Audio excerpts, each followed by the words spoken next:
L'Église de Chine a affaire à des défis qu'elle n'avait pas connus depuis longtemps, puisque, comme chacun le sait, la politique générale du gouvernement, pas seulement pour l'Église catholique, mais pour toutes les religions, tend depuis plusieurs années à resserrer les contrôles, et notamment les contrôles idéologiques. Mais en même temps, elle conserve la vitalité de ses paroisses, un certain potentiel de croissance dans les villes, et elle rassemble des chrétiens certainement de mieux en mieux formés. Donc, elle doit faire face à des problèmes de discernement. Comment répondre au mieux à la situation présente, mais elle ne le fait pas sans ressources personnelles, intellectuelles ou spirituelles.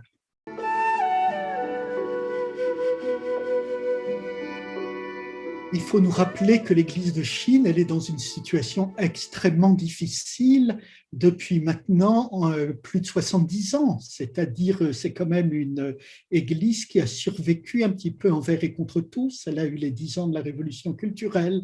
L'État, certes, lui laisse un peu d'espace, mais un espace qui est strictement contrôlé.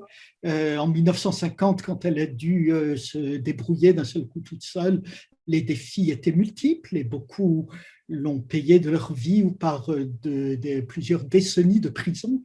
Donc, prier pour l'Église de Chine, j'allais dire, c'est d'abord montrer un grand respect pour des chrétiens qui ont connu des difficultés que nous n'avons jamais connues à cette échelle-là. Et ensuite, eh bien, c'est montrer une sorte de solidarité avec des chrétiens qui en ont besoin.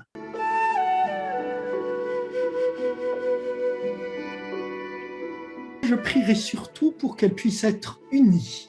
Comme toutes les églises du monde aujourd'hui, elle connaît des tensions parce que l'église doit se transformer, elle doit changer. Le pape François nous demande de la changer. Et pour aucune église, ça n'est facile de se changer. Voilà, il y a des habitudes. C'était une église, par exemple, qui était d'abord à la campagne, qui devient une église urbaine.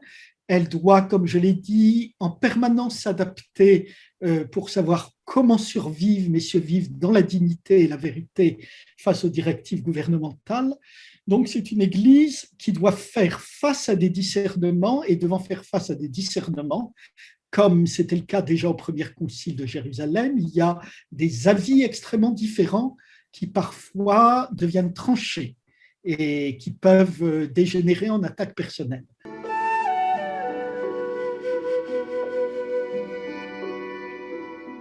Seigneur, je te prie pour cette Église, je te prie pour que l'Église de Chine sache discerner ta volonté jour après jour, pour qu'elle soit unie, que les chrétiens de Chine se respectent les uns les autres, qu'ils montrent aussi leur respect et leur douceur à leurs compatriotes, et que leur témoignage d'unité et d'amour entre eux soit une inspiration pour tous leurs compatriotes.